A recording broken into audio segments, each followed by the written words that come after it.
السلام علیکم ورحمۃ اللہ وبرکاتہ۔ السلام علیکم ورحمۃ اللہ وبرکاتہ۔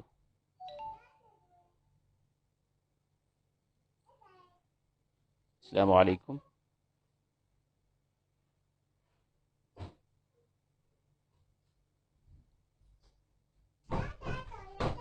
السلام علیکم ورحمۃ اللہ وبرکاتہ۔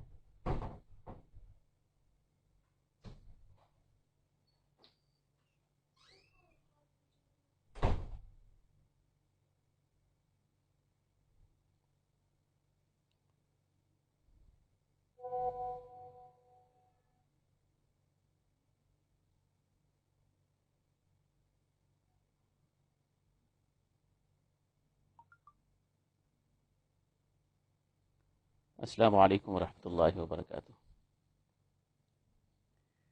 جی میسج کر کے مجھے یہ بتا دیں کہ میری آواز آپ کو آ رہی ہے۔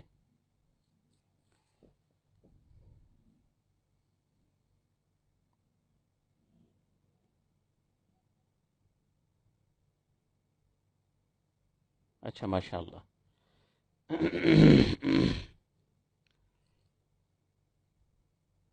الحمد للہ رب العالمین، والصلاة والسلام على سید الانبیاء والمرسلین، اما بعد فاعوذ باللہ من الشیطان الرجیم، بسم اللہ الرحمن الرحیم۔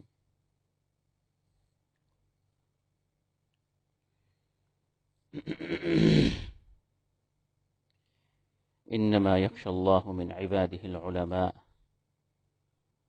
صدق اللہ العظیم وصدق رسوله النبی الکریم، ونحن على ذلك لمن الشاهدين والشاكرين، والحمد لله رب العالمين۔ اللهم صل على سيدنا ومولانا محمد وعلى آل سيدنا ومولانا محمد وبارك وسلم۔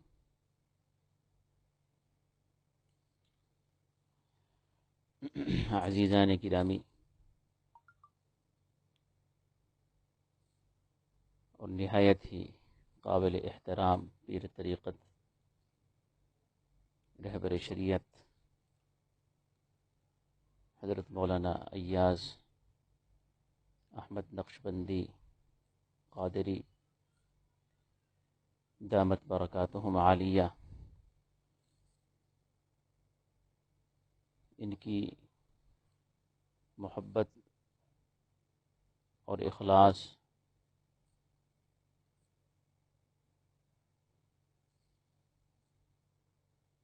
اور بار بار یہ حکم فرمانے کے بعد بندہ عاجز آپ کی خدمت میں حاضر ہے۔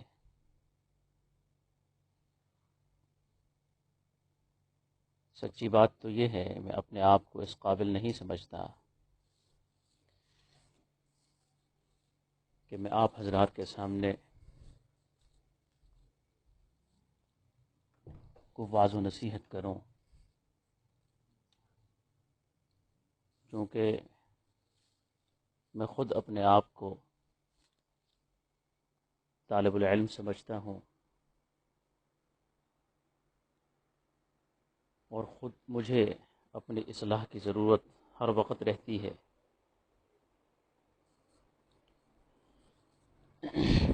لیکن چونکہ ان کی محبت اور اخلاص ہے اور بندے پر حسن ظن ہے، تو صرف اپنا سبق دہرانے کی غرض سے چند ایک باتیں جو اپنے بزرگوں سے سیکھی ہیں کوشش کرتا ہوں کہ آپ کے سامنے وہی باتیں پیش کر دوں۔ اللہ تبارک و تعالی آپ لوگوں کی تمام کوششوں کو اپنی بارگاہ میں قبول فرمائے، اور جس دھرتی پر آپ ہیں یہ اتنی عظیم دھرتی ہے کہ اس وقت روئے زمین پر جہاں بھی کہیں علم کی شمع روشن ہے، اسی دھرتی کے فیض یافتہ دنیا کے ہر کونے گوشے میں علم کے فیض کو عام کر رہے ہیں اور انشاءاللہ کرتے رہیں گے۔ ہاں، چونکہ یہ علماء اور طلباء کی مجلس ہے، اسی مناسبت سے چند ایک باتیں علماء کی خدمت میں، پھر چند ایک باتیں اپنے بچوں طلباء کی خدمت میں پیش کروں گا۔ سب سے پہلی بات یہ ہے کہ ہم اپنی نیتوں کو درست کر لیں۔ سب چیز کا دار و مدار اللہ نے نیتوں میں رکھا ہے۔ نیتیں جب تک ٹھیک نہ ہوں، کوئی بھی عمل اللہ کی نظر میں قبول نہیں ہوتا۔ نیتوں کی اصلاح یہ سب سے بنیادی اور پہلا کام ہے۔ استاد کی نیت بھی ٹھیک ہو اور طالب العلم کی نیت بھی ٹھیک ہو۔ تعلیم چونکہ ایک ربانی عمل ہے، حق تعالی شانہ نے حضرت آدم علیہ السلام کو سب سے پہلے اسماء کی تعلیم دی اور قلم کے ذریعے انسان کو وہ کچھ سکھایا جو وہ نہیں جانتا تھا۔ درس و تدریس یہ بڑا ہی مقدس مشغلہ ہے، اور یہ تمام انبیاء علیہم السلام کا یہ مشغلہ رہا ہے۔ حضور اقدس صلی اللہ علیہ وسلم کو بھی اللہ پاک نے معلم بنا کر بھیجا۔ یہ مدرس ہونا اور معلم ہونا یہ کوئی معمولی بات نہیں ہے۔ کبھی بھی انسان اس کو حقیر اور چند ہزار روپے کا ملازم اور نوکر نہ سمجھے۔ یہ ایک سب سے بڑا مقدس عمل ہے جو اللہ تبارک و تعالی نے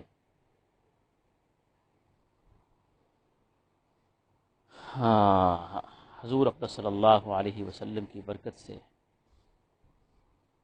امت کو نصیب فرمایا ہے۔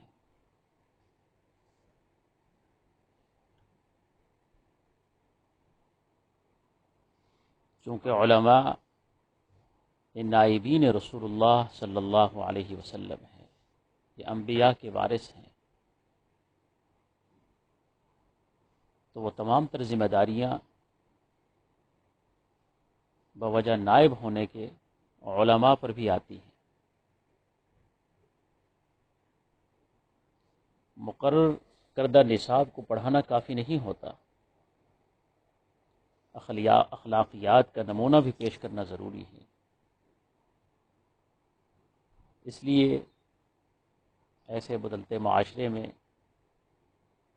جہاں ہر وقت نفسا نفسی ہو،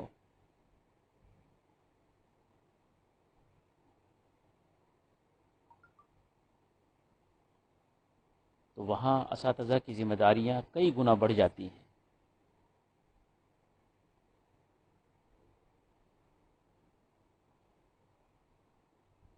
کیونکہ کردار کے بغیر علم صرف دماغ کا تعیش ہے، بلکہ دل کا نفاق ہے۔ اگر اخلاق اور عمل کی خوبیاں پیدا نہ ہوں تو پھر علم ایک ایسا درخت ہے جو بے ثمر اور بے فیض ہے۔ اس بدلتے ہوئے معاشرے میں استاد کا کردار بہت اہم ہے۔ طالب العلم اور ہر بچہ یہ اقوال سے کم کردار سے زیادہ سیکھتا ہے۔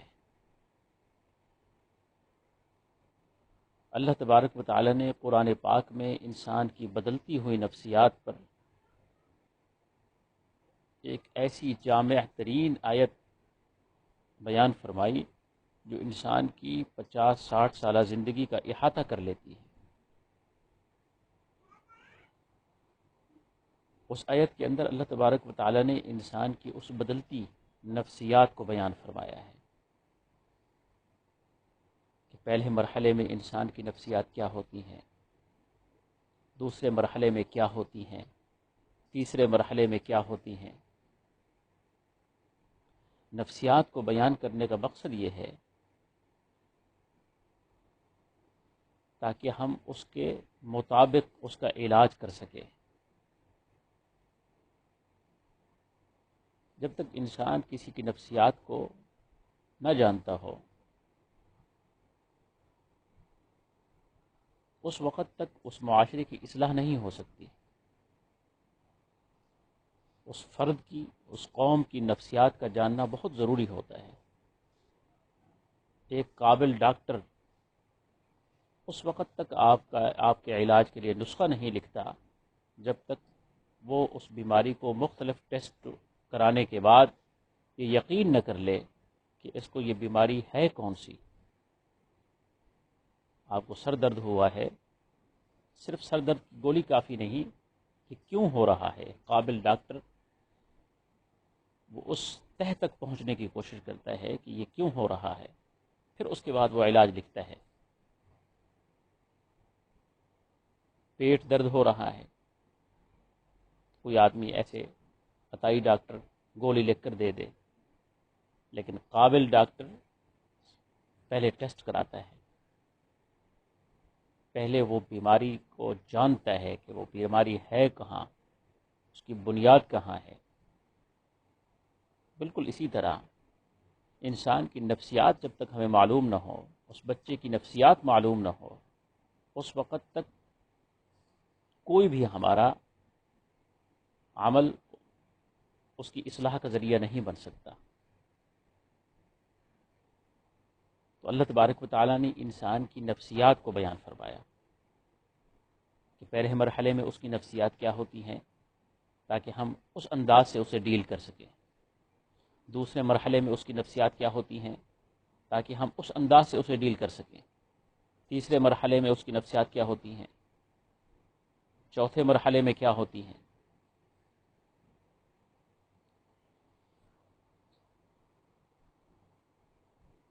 انما الحیات الدنیا لعب ولہو وزینۃ وتفاخر بینکم وتکاثر فی المال والاولاد۔ اللہ نے مرحلہ وار انسان کی نفسیات کو بیان فرمایا ہے کہ پہلے مرحلے میں انسان کی نفسیات لعب کی طرف ہوتی ہے، پھر لہو کا زمانہ شروع ہوتا ہے، پھر زیب و زینت کا زمانہ شروع ہوتا ہے، پھر تفاخر کا زمانہ شروع ہوتا ہے، پھر تکاثر فی المال والاولاد کا زمانہ شروع ہوتا ہے۔ اور لکھتے ہیں مفکرین کہ انسان کی یہ نفسیات ہر 5 سال بعد بدلتی ہیں۔ پہلے مرحلے میں 5 سال تک اس کا دھیان لعب کی طرف، ہر بچہ کھیلنا چاہتا ہے، لعب کی طرف مشغول رہتا ہے۔ آپ اس عمر کے بچے کو کھیل دکھا نہیں سکتے، وہ خود کھیلنا چاہتا ہے۔ 7 سال تک اس کی یہ نفسیات مکمل چینج ہو جاتی ہیں، پھر وہ کھیلنے کے ساتھ ساتھ کھیل دیکھنے کو بھی پسند کرتا ہے، جسے لہو کہا گیا ہے۔ پھر 7 سال بعد مکمل اس کی نفسیات چینج ہو جاتی ہے، پھر زیب و زینت کی طرف مائل ہو جاتا ہے۔ آپ دیکھیں کہ پہلے دونوں مرحلوں میں بچوں کو اپنے کپڑوں، اپنی جوتیوں کے بارے میں زیادہ دلچسپی نہیں ہوتی، لیکن جیسے ہی وہ اگلے مرحلے میں پہنچتے ہیں پھر وہ ان چیزوں کو پسند ناپسند کرنے لگتے ہیں۔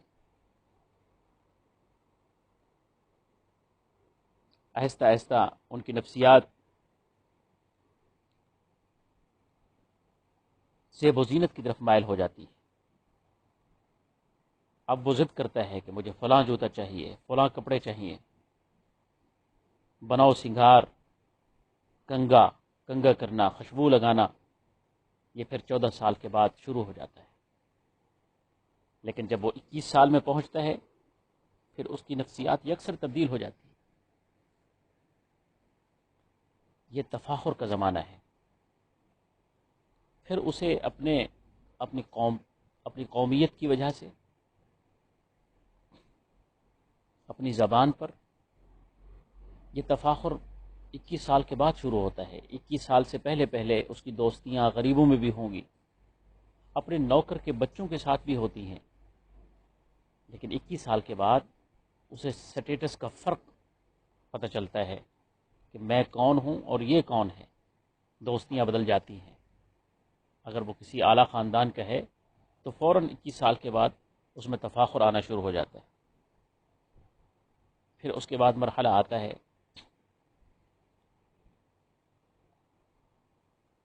تفاخر کے بعد، یہ 7 سال جب گزرتے ہیں، 28 سال، اس کے بعد مرحلہ شروع ہوتا ہے تکاثر فی المال۔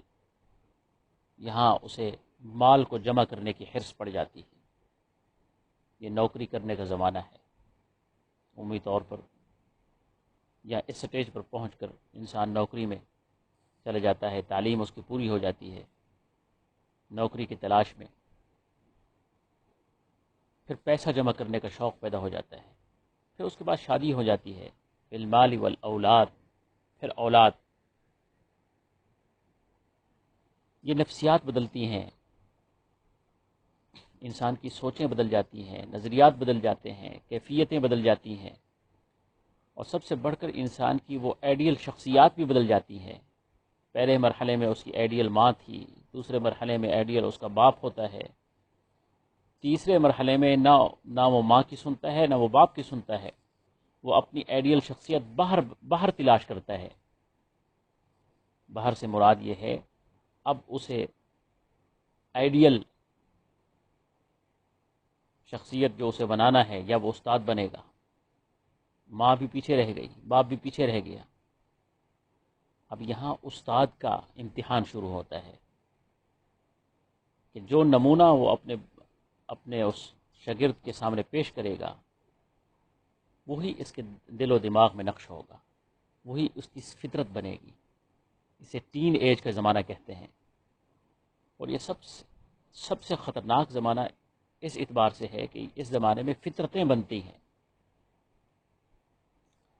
یہاں استاد کا کردار سب سے اہم ہے کہ جیسا کردار استاد اس کے سامنے پیش کرے گا وہی اس کی خالی ذہن کی خالی تختی میں نقش ہوتا جائے گا۔ 21 سال کے بعد فطرت مکمل طور پر بن جاتی ہے۔ جو فطرتیں 21 سال سے پہلے پہلے اس کے اندر آ گئیں وہ پھر قبر تک ساتھ رہتی ہیں۔ کسی برائی میں پڑ گیا تو وہ قبر تک ساتھ رہے گی، کسی اچھائی کو اس نے اپنا لیا تو وہ قبر تک ساتھ جائے گی۔ تو یہ مرحلہ اساتذہ کے لیے امتحان کا مرحلہ ہوتا ہے، اور پھر جب تک استاد اپنے آپ کو، جو اللہ نے اسے مقام دیا ہے، اس مقام کو نہ سمجھے گا، اس وقت تک وہ اچھا کردار پیش نہیں کر سکے گا۔ استاد کو روحانی والد کہا گیا ہے۔ اب جب تک وہ اپنے ان بچوں کو ایک والد کی حیثیت سے ٹریٹ نہیں کرے گا، اس وقت تک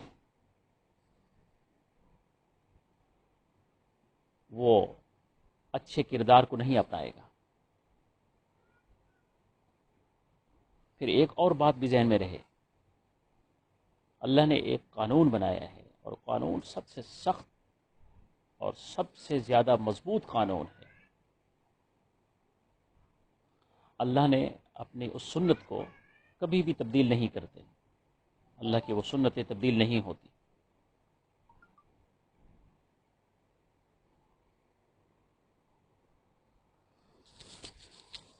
ہاں، قانون نہایت سخت ہے، جسے ہم مکافات عمل کہتے ہیں۔ مکافات عمل کا قانون یہ نہایت سخت قانون ہے۔ اب جو استاد جو انداز، جو طریقہ کار اپنے شاگردوں کے ساتھ رکھتا ہے، تو وہی انداز، وہی طریقہ کار اس کی اولاد کے ساتھ کیا جاتا ہے۔ یہ ایک سلسلہ ہے، آپ جیسا کریں گے ویسا بھریں گے۔ جو ہم کاشت کر رہے ہیں اسی فصل کی ہم نے امید رکھنی ہے۔ ہم دوسروں کے بچوں کے ساتھ جو رویہ رکھیں گے، ہمارے بچوں کے ساتھ وہی رویہ رکھا جائے گا۔ یہ ایک فطرتی قانون ہے، اسے ہم بدل نہیں سکتے۔ جس طرح کے گندم کا دانے بو کر کوئی آدمی اس سے چاول کی امید نہیں رکھ سکتا، ایسا امید رکھنے والا بے وقوف شمار ہوتا ہے۔ بالکل اسی طرح جو رویہ، جو اعمال ہم کرتے ہیں، اس کا الٹ نتیجے کی ہم امید رکھ ہی نہیں سکتے۔ جو ایسی امید رکھتا ہے وہ خوابوں کی اور خیالوں کی دنیا میں رہتا ہے۔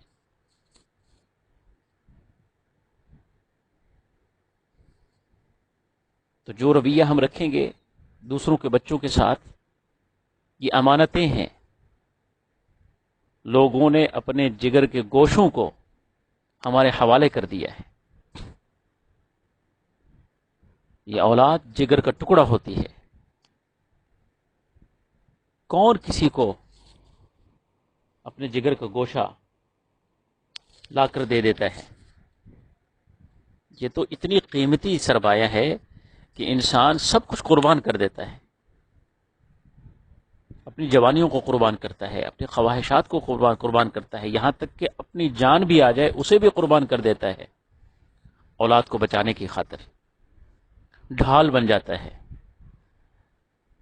لیکن انہی جگر کے ٹکڑوں کو جب کوئی آپ کے سامنے پیش کر دیتا ہے، پھر اس امانت میں جو آدمی خیانت کرے تو پھر یہ کتنا بڑا جرم ہے۔ اولاد سے بڑھ کر جو آدمی ان کا خیال رکھتا ہے تو یقین جانیے اس کی اولاد کے ساتھ اللہ ویسا ہی معاملہ فرماتے ہیں۔ تو جب تک استاد اپنی اس مقام کو نہیں پہچانتا کہ میں کون ہوں، اور میرے سامنے بیٹھنے والے میرے نوکر، میرے زر خرید غلام نہیں ہیں، میری اولاد ہے، پھر وہ تعلیم کے ساتھ ان کی تربیت کی طرف بھی متوجہ ہوگا۔ اور جب تک اپنے مقام کو استاد نہیں سمجھتا، وہ کبھی بھی، وہ صرف نصابی کتابیں پڑھائے گا،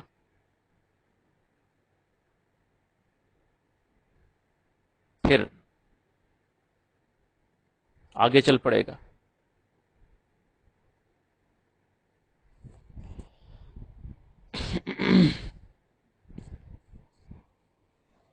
چونکہ نسل انسانی کی بہترین پرورش کی ذمہ داری اللہ تبارک و تعالیٰ نے دو لوگوں پر ڈالی ہے، والدین اور اساتذہ۔ اور یہ ذمہ داری اس قدر اہمیت کی حامل ہے جسے ہم نظر انداز کر ہی نہیں سکتے۔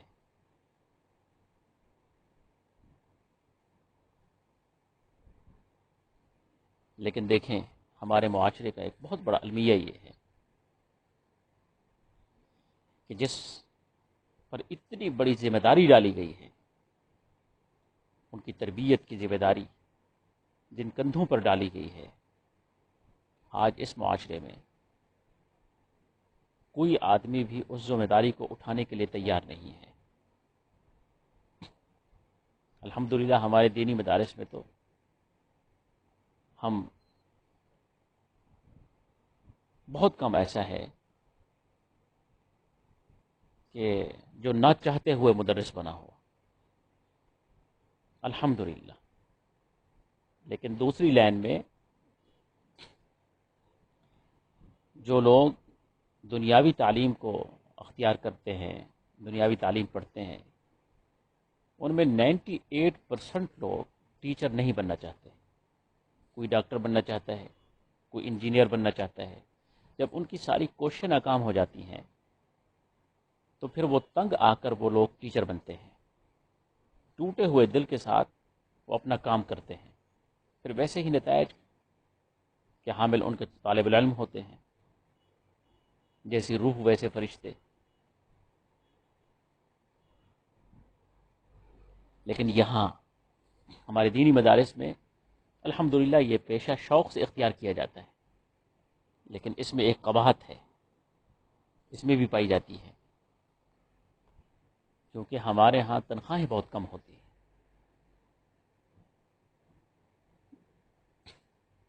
جیسے اونٹ کے منہ میں زیرہ دینے کے مترادف، بہت ہی کم۔ اور موجودہ دور میں معاشی پریشانی یہ سب سے بڑی پریشانی ہے۔ جب آپ کا کوئی کام بھی بغیر پیسے کے اس دنیا میں نہیں ہو رہا،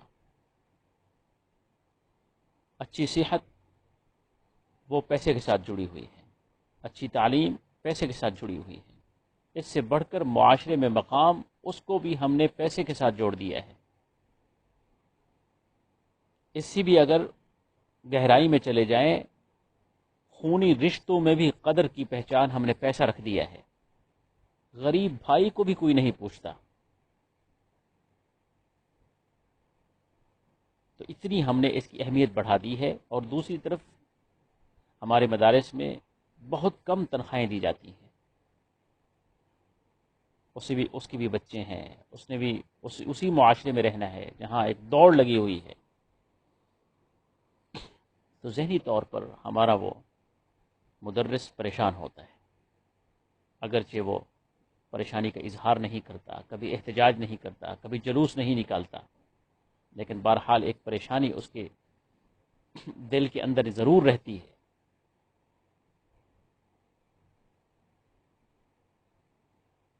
صبر اور استقامت کے ساتھ، قناعت کے ساتھ وہ اپنی زندگی گزارتا ہے، لیکن بہرحال یہ پریشانی موجود ہے، اور یہ بعض دفعہ یہ پریشانی کسی پر حاوی ہو جاتی ہے، پھر اس کا بھی دل نہیں لگتا، وہ بھی پڑھانے آتا ہے درسگاہ میں، لیکن وہ صرف کتاب پڑھاتا ہے، تربیت نہیں کر پاتا۔ تربیت کے لیے انسان کا تمام ان پریشانیوں سے مربی وہ بن سکتا ہے جس کا ذہن ہر قسم کی پریشانی سے آزاد ہو، دنیاوی فکر سے آزاد ہو، پھر وہ ایک قابل مربی بن سکتا ہے۔ حضرت امام ابو حنیفہ کا ایک قول ہے، جو آدمی معاشی طور پہ تنگ دست ہو اس سے فتویٰ بھی نہ پوچھیں۔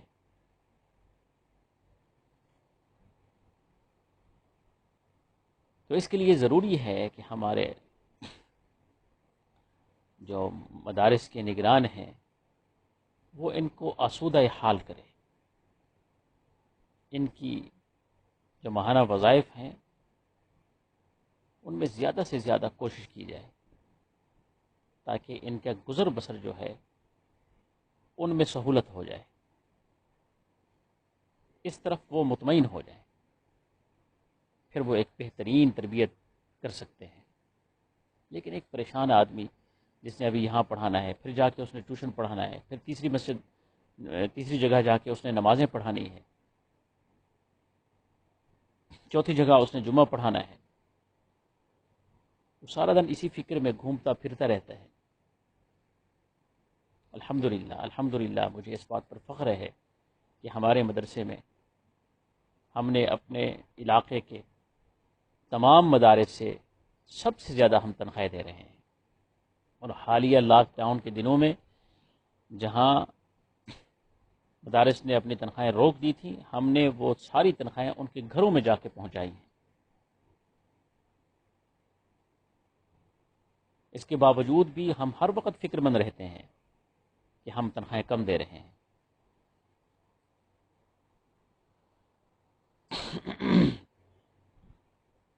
تو یہ چند باتیں تھیں اساتذہ کی خدمت میں، کہ وہ اپنے مقام کو سمجھیں کہ وہ کون ہیں، اور اپنی نیتوں کو درست کریں۔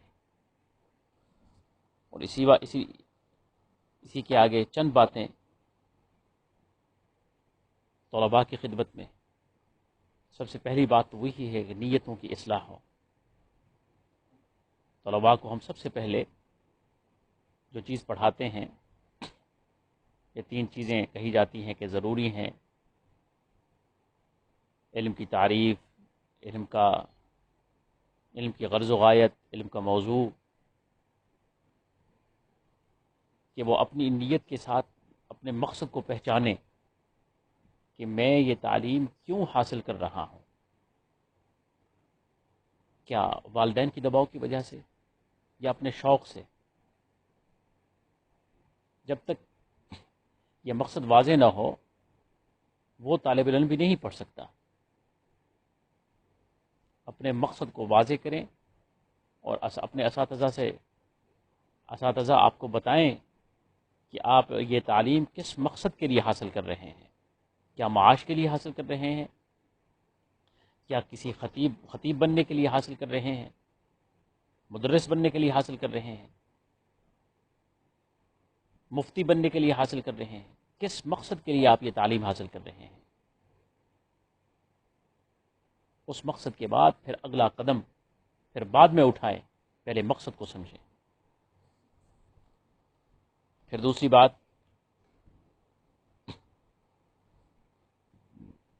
اس بات کو بھی اپنے ذہن میں رکھیں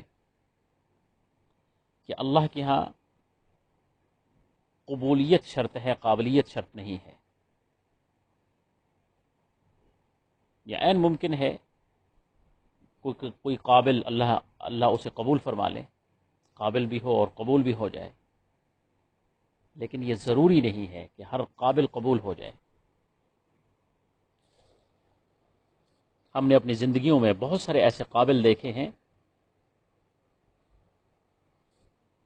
جو بے نام ہو گئے، اور بہت سارے ایسے ہم نے بندے دیکھے جو قابل نہیں تھے، سست اور کاہل سمجھے جاتے تھے، اللہ نے انہیں قبول فرما لیا. میری اپنی زندگی کا ایک واقعہ ہے.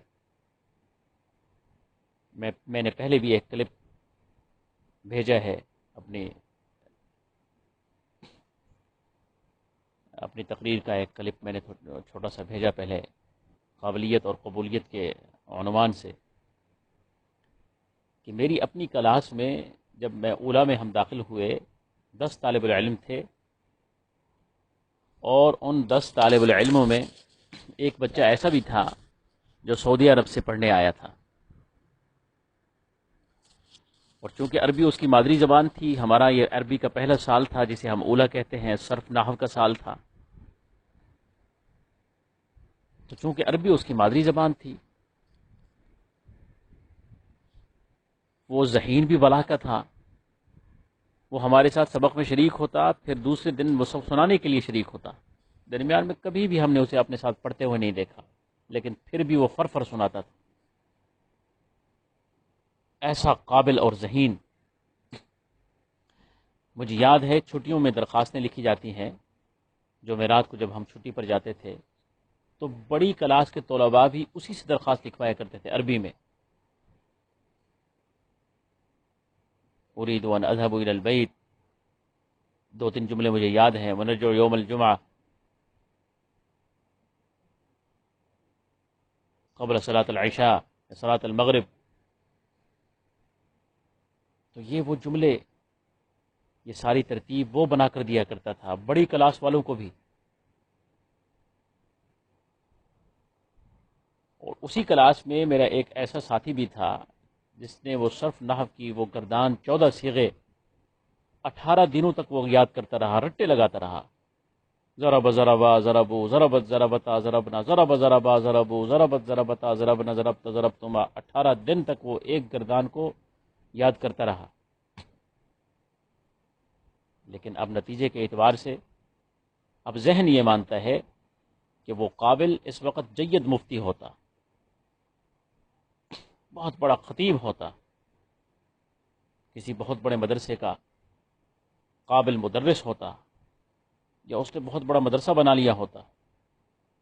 اور وہ بیچارہ جس نے 18 دن لگائے تھے ایک گردان کو پکاتے پکاتے پکاتے پکاتے، وہ تو کہاں تک چل سکتا تھا، چھوڑ دیا ہوگا. لیکن عجیب بات یہ ہے کہ وہ قابل ترین آدمی اس وقت اپنے گاؤں کی گلیوں میں اخبار بیچتا ہے،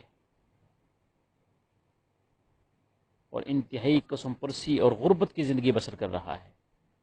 اور وہ کاہل اور سست سمجھا جانے والا بچہ لاہور کی ایک بہت بڑی جامع مسجد میں امام اور خطیب ہے۔ دونوں کی زندگیوں میں ایک فرق تھا، جو قابل کو غیر مقبول بناتا ہے اور سست اور کاہل کو مقبول بنا دیتا ہے، اور وہ تھا ادب۔ ان دونوں بچوں میں نے یہی فرق دیکھا، وہ قابل، ذہین اور فطین، ادب سے خالی تھا، اور وہ دوسرا بچہ جو کاہل اور سست سمجھا جاتا تھا بہت نہایت با ادب تھا۔ اور یہ بھی یاد رکھیں کہ ادب 3 چیزوں کا مجموعہ ہوتا ہے۔ یہ ادب یہ نہیں ہے کہ استاد آ رہا ہے آپ اٹھ کے کھڑے ہو گئے، سر جھکا لیا، ہاتھ چوم لیا۔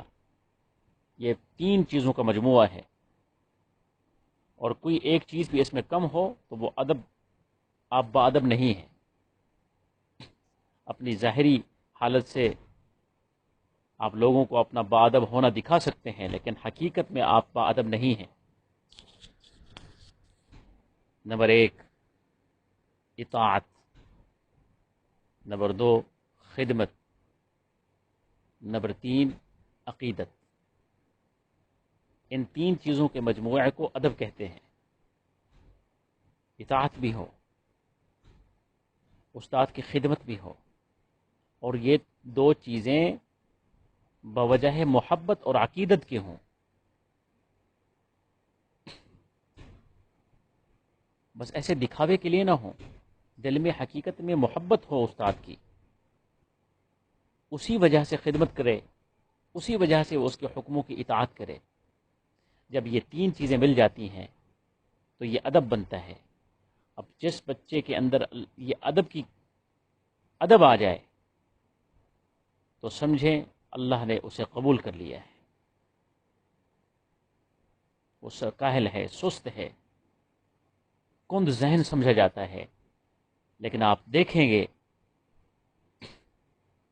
وہ انتہائی کامیاب ترین انسان ثابت ہوگا۔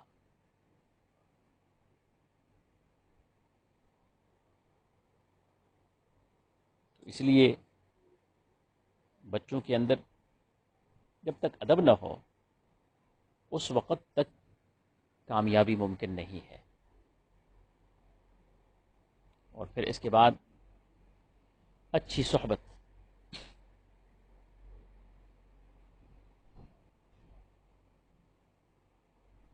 مدارس کے اندر مختلف فطرتوں کے بچے رہتے ہیں، شرارتی ہوتے ہیں، بے ادب اور گستاخ بھی ہوتے ہیں، چلاک اور مکار اور عیار بھی ہوتے ہیں۔ تو یہ ہم نے طے کرنا ہے کہ ہم نے اپنی صحبت کن کے ساتھ رکھنی ہے۔ صحبت انسان کی پہچان ہی نہیں بنتی، انسان کی فطرت بن جاتی ہے۔ صحبتوں کا اثر انسان کی فطرت میں داخل ہوتا ہے۔ یہ کبھی نہیں ہو سکتا جب ایک لوہا مقناطیس کی صحبت اور اس کو رگڑ کھانے کے بعد اس کے اندر بھی تاثیر آ سکتی ہے بے جان سی چیز میں، تو ایک زندہ اور جیتے جاگتے انسان میں کیسے دوسرے کا اثر اس پر نہ چڑھے۔ تو صحبت جب تک اچھی نہیں ہوگی اس وقت تک بھی کامیابی ممکن نہیں ہے۔ پھر مایوس نہ ہو، یہ مایوسی بعض دفعہ طلباء کے اندر آ جاتی ہے۔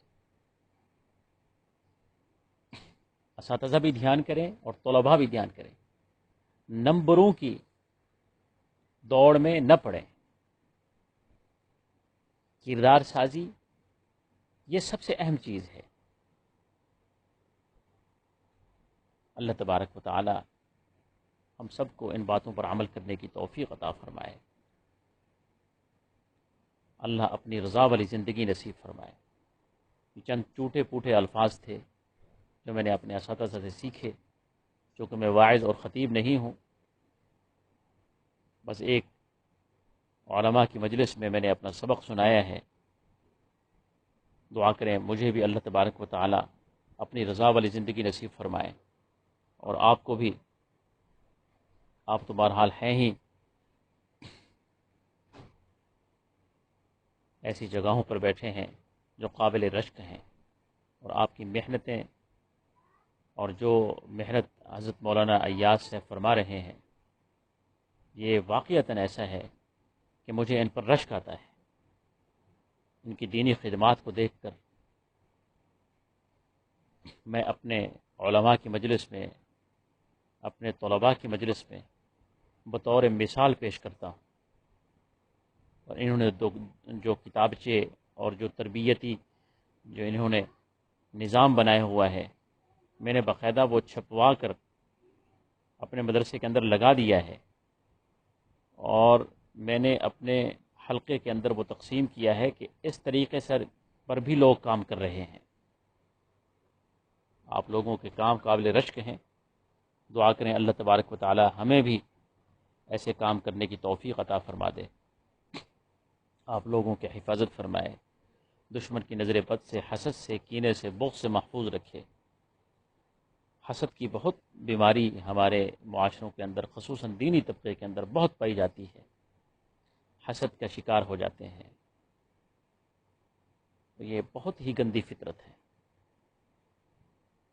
کسی کی عزت کو، کسی کی اچھی آواز کو، کسی کی اچھی تعلیم کو ہم برداشت نہیں کر پاتے، بجائے اس کے کہ ہم اللہ سے اپنے لیے بھی مانگتے، ہم اس پر جلنا شروع ہو جاتے ہیں۔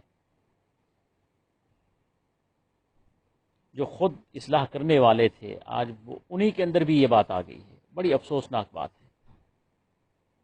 یہ پیر بنے ہوئے ہیں لیکن خود ان بیماریوں کا شکار ہے۔ سب سے زیادہ حسد میں ہمارے علاقوں میں تو سب سے زیادہ حسد یہی لوگ کر رہے ہیں، ایک دوسرے سے لوگوں کو متنفر کرنا، لوگوں کو، یہ در حقیقت یہ کسی ایک شخصیت سے متنفر نہیں کر رہے ہوتے۔ آپ یہ بات بھی ذہن میں رکھیں، جب ہم کسی کو کسی دوسرے عالم سے متنفر کرتے ہیں، کسی بزرگ سے متنفر کرتے ہیں، تو ہم اس سے متنفر نہیں کر رہے ہوتے، بلکہ دین سے متنفر کر رہے ہوتے ہیں۔ جب کسی آدمی کے ذہن میں وہ نقشہ، وہ داڑھی، وہ پگڑی والا مشکوک ہو جاتا ہے، تو صرف وہ مشکوک نہیں ہوتا، اس جیسا ہر آدمی مشکوک ہو جاتا ہے۔ تو اسی لیے جو بھی دین کا کام کر رہا ہو، اگر ہم اس کا ساتھ نہیں دے سکتے تو اس کے راستے میں روڑے نہ اٹکائیں، وسیع القلب اور وسیع الظرف بننے کی کوشش کریں، لوگوں کو نظر انداز کریں، ان کی باتوں پر کبھی دھیان نہ دیں۔ لوگ تو کبھی خوش ہوتے ہی نہیں ہیں۔ نیکی کا بدلہ جب انسان سے چاہتا ہے تو ہمیشہ نقصان اٹھاتا ہے، نیکیوں کا بدلہ انسان دے ہی نہیں سکتا۔ تو اللہ ہمیں حسد کی بیماری سے بھی محفوظ رکھے۔ پورے عالم اسلام کے حالات خراب ہیں، جہاں ہم رخ کر کے دیکھیں، مشرق کی طرف، مغرب کی طرف، جنوب شمال کی طرف، ہر جگہ مسلمان مار کھائے جا رہا ہے۔ بڑی ہی رنجیدہ کر دینے والے حالات ہیں۔ فلسطین کی طرف دیکھیں، شام کی طرف دیکھیں، برما کی طرف دیکھیں، قرب و جوار میں، خود اپنے اپنے ملکوں میں اگر ہم اپنے حالات دیکھتے ہیں، دل بہت رنجیدہ ہوتا ہے۔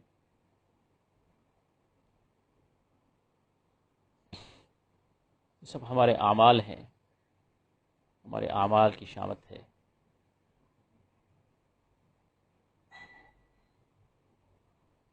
ہم نے دین کی صحیح تصویر معاشرے میں پیش کرنے میں ناکام رہے، ایک دوسرے کے ساتھ لڑ لڑ کے ہم نے اپنی زندگیاں گزار دی ہیں، نفرت کے اتنے بیج بو دیے ہیں کہ اب ہمیں کانٹوں کی شکل میں وہ فصل کاٹنی پڑ رہی ہے۔ اللہ تبارک و تعالی ہمیں اتحاد اور اتفاق کی دولت سے مالا مال فرمائے، ایک دوسرے کے دست و بازو بنیں، حوصلہ افزائی کریں، نیکی کا جو کام کر رہا ہو اس کی حوصلہ افزائی کریں، اس کی نشر و اشاعت کا سبب بنیں۔ یقین جانیے کسی کو عزت دینے سے عزت کم نہیں ہوتی۔ یہ غلط خیال ذہن میں ہم نے بٹھا لیا ہے کہ ہم کسی کی جوتیوں کو سیدھا کریں گے تو ہم بے عزت ہو جائیں گے۔ ہمیشہ مخدوم بننے سے پہلے خادم بننا ضروری ہے۔ جو پہلے مخدوم بنتا ہے پھر یقین جانیے وہ اپنی آخری زندگی خادم اور ذلیل ترین خادم بن کے گزارتا ہے۔ پہلے خادم بنے تاکہ مخدوم بن سکے، دوسروں کو عزت دینا سیکھیں۔ آپ جس ملک میں ہیں، آپ کے سامنے جس سٹیج پر دوسرے مسلمان کو بٹھانے کے بجائے ہمیشہ عالم کفر کو سامنے رکھیں، وہ انداز اپنی دعوت و تبلیغ کے اندر اپنائیں جو کافر کو متوجہ کرنے والا ہو، اس کے منتشر ذہن کو مجتمع کرنے والا ہو، ایک جگہ جمع ہو جائے، اس کا ذہن متحد ہو جائے۔ لیکن جب ہم اسے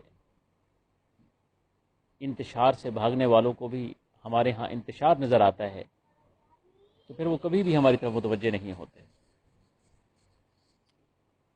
اس لیے میری ایک چند باتیں ہیں جو سب سے پہلے میں نے یہ اپنے دل کو مخاطب کر کے کی ہیں اور آپ کی خدمت میں نے عرض کی ہیں۔ اللہ تبارک و تعالیٰ آپ کی حفاظت فرمائے۔ میں بالکل اس قابل نہیں تھا، لیکن چونکہ حضرت کا بار بار اصرار تھا تو میں نے اپنا سبق آپ کے سامنے رکھا ہے۔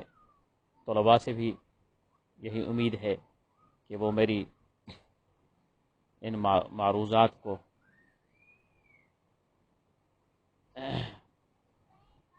سمجھیں گے اور اپنی عملی زندگی میں لے آئیں گے۔ کسی ایک نے بھی عمل کر لیا تو میرے لیے صدقہ جاریہ بن جائے گا۔ اللہ تبارک و تعالی مجھے بھی آپ کو بھی دنیا کی شرور و آفات سے محفوظ رکھے۔ وما علینا الا البلاغ وآخر دعوانا ان الحمد للہ رب العالمین۔